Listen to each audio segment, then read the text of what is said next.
Now, I 100% believe that Candace knew the severity of Sharice and Monique's beef. Is that why she invited her to the party? I don't know. Monique seems to be upset about it. Does she have a right?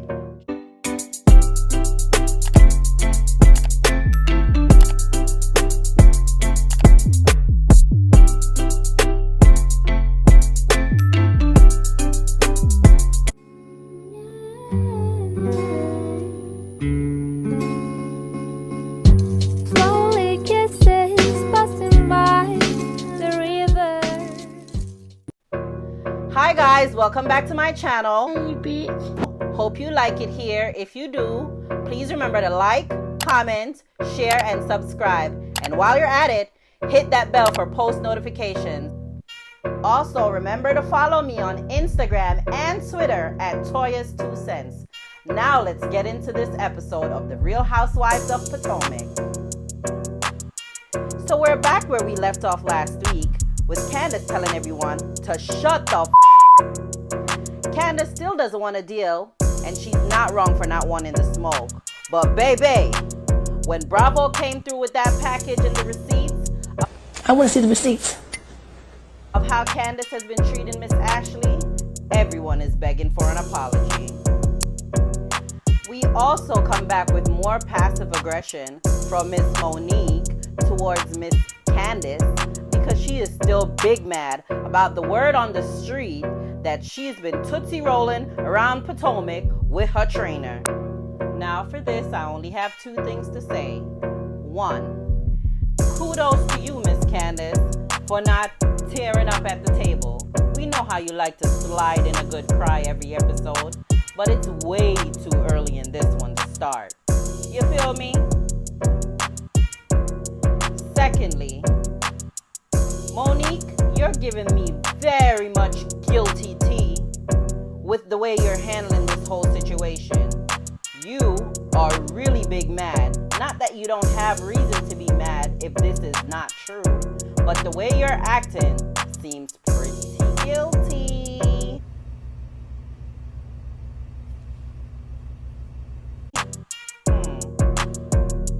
Now, I 100% believe that Candace knew the severity of Sharice and Monique's beef. Is that why she invited her to the party? I don't know. Monique seems to be upset about it. Does she have a right? Drop down in the comments below and let me know what you think, guys. Now the dinner wraps up with everyone seemingly making progress, but here comes Miss Candace with the shade. Look at this. Somebody come look at this. Oh, everyone's happy because Ashley's happy. Well, it's Ashley's dinner. Don't you think she's supposed to be happy? Candace, this is why everyone drags you. Because you haven't gotten your hand out of the lion's mouth yet, and there you go, with that sharp tongue. Baby,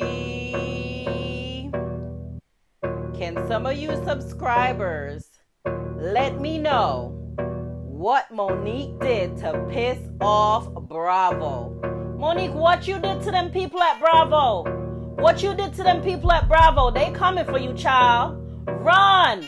Do what that trainer taught you. Run, girl! So right before we go to commercial break, we get a clip with audio with Monique and Candace going at it. And Monique is apologizing, saying that she had to. Basically, she threw Candace under the bus and saying that she had to do it. Are you putting on for the cameras, Monique? We like you. Don't do that to us. But we'll switch up real quick. You know the viewers. So we get back from the commercial break, and Ashley, Booty Meat Mike, and Baby Bank Account go shopping for the sip and see. Ashley breaks it to Booty Burglar that Candace is invited, and he's hesitant but pretends to be okay with it. Now guys, I'm going to talk to you sideways because I can't say what I'm about to say and take it seriously. Guys, Ashley thinks Mike is missing her sexually because of all she's endured with her lady bits during her childbirth. If that's not the biggest joke on earth, I don't know what is. Miss Ashley, I heard that Dave Chappelle is doing some social distancing comedy in his hometown. You could go open for him, girl, because that is too funny.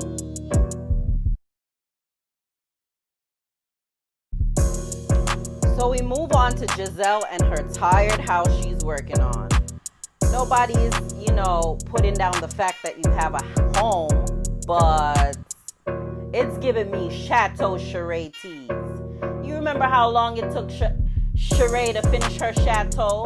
We gonna be 9 seasons in and Giselle is still gonna be working on that house. You hear me? Anyway, she meets up with man-stealing Robin. Robin, I still got my eye on you. The minute you fuck up the relationship with my boo, I'm gonna be his shoulder, his breastises, his booty, his everything to lean on. Best believe. So they also get to talking about Giselle's ex and her next, aka Cheaty Cheaterson. And you could tell that Robin also thinks this is bullshit. But, she's her friend, so they have to go through the motions for the Bravo cameras. I said it once and I'll say it again. Storyline. Giselle, you don't want that man. That man, you might want Giselle, but she won't be the only one. The kids don't want to see it happen. They're right not to want to be involved in this circus of a relationship. I mean, come on. Can you spare us all already? Find some business about yourself, girl. Promote that and get off this show. Now we get back from another commercial break and it's all about Miss Wendy. Yes, this was Wendy's real introduction to us. Yes, girl. So, I'm not sure about her position in the group as yet, but Wendy as an individual, Wendy as a family unit, Wendy is a boss. She's fabulous. She's flawless. Her family is beautiful. Her mom was definitely putting on for the cameras, talking about she's teaching them kids how to count 1, 2, 3. Them kids been knew how to count 1, 2, 3. Stop it, Miss Wendy's mom. Anyway, I kind of liked it, even though it was forced on us. I liked what it gave. Drop down in the comments and let me know what you thought. But back to Miss Wendy. Mama listed all her degrees and credentials. She went to all the schools in all the land. Y'all better put some respect on Miss Wendy's name. I ain't gonna say it no more. Put some respect on my name. After she listed her credentials, she brushed her shoulders and said, slight work. And I said, yes, bitch! Get it? Next we see Candace and Chris, aka my second choice if me and Juan don't work out. Hey, white chocolate. They go shopping for Chris's kids before the marriage. And also picks up a gift for baby Dollar Bill's Dean. Then we cut to Monique and her African bird. Is it me or is Monique potty training everything in sight? She's potty training the babies, the birds, the dogs, the kitchen sinks, the hair weaves, the personal trainers. Well, according to word on the streets. So Karen comes over to Monique's house to have brunch and she wants nothing to do with T'Challa. Is that the name of the bird? I can't remember. I know it's a Wakanda reference, but T'Challa. Karen can't say it either, so don't judge me.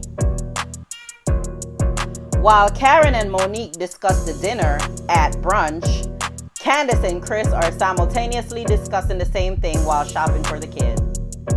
Candace is still claiming she don't know nothing about no beef with Sharice and Monique. Who said that? Who said that? Who said that? Monique still talks about it every chance she gets while saying she doesn't want to talk about it.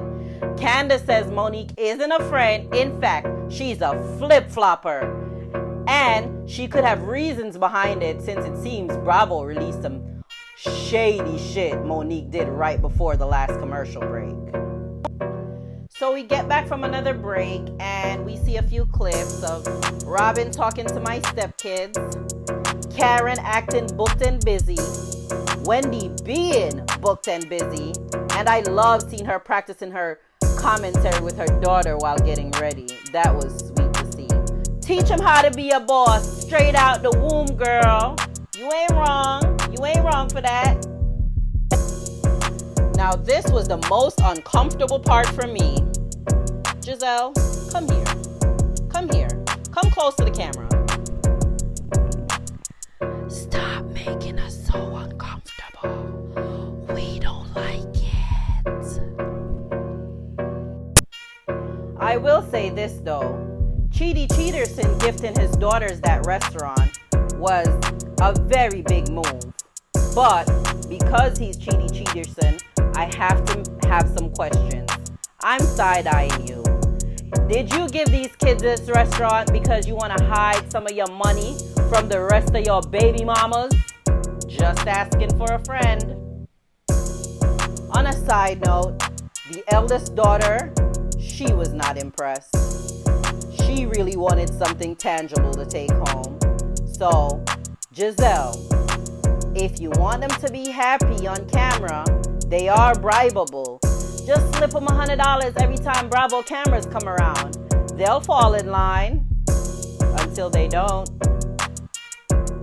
Say it with me, class. Storyline.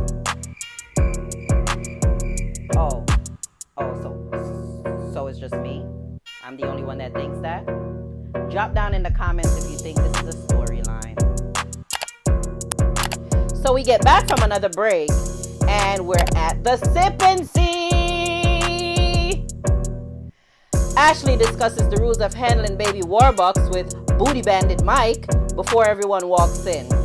Giselle is the first to arrive, and she didn't think she would be invited because of her past with Mike the Booty Bandit, but hey, it's nice to be involved. Now I'm gonna skip over all who else came because we know what we're waiting for here. Candace knocks the door, Ashley answers, and they greet. And surprisingly, it's a warm greeting. They seem to like each other, guys. Round of applause. So after everyone arrives, they sit down, and within 5 minutes, I'm assuming, Ashley cuts through the bullshit and says, Candace, we've been talking about you, child. And here's how it goes. So we're going to take a pause from Ashley and Candace, and let's get over, just for a minute, to Hot Girl Karen in her Fendi and Miss Wendy. What is y'all beef about? Wendy seems to think she has to reintroduce herself every time she sees Karen, and Karen is not impressed. Now back to our story. So everyone arrives, including Charisse, and Ashley brings up what Candace tends to say and do and doesn't want to feel accountable for. Now, even though Miss Candace got a sharp new tongue, she does not do confrontation well. Candace doesn't want the smoke, and Candace and Monique go back and forth and blames Giselle and Monique's friendship for herself and Monique's failing friendship.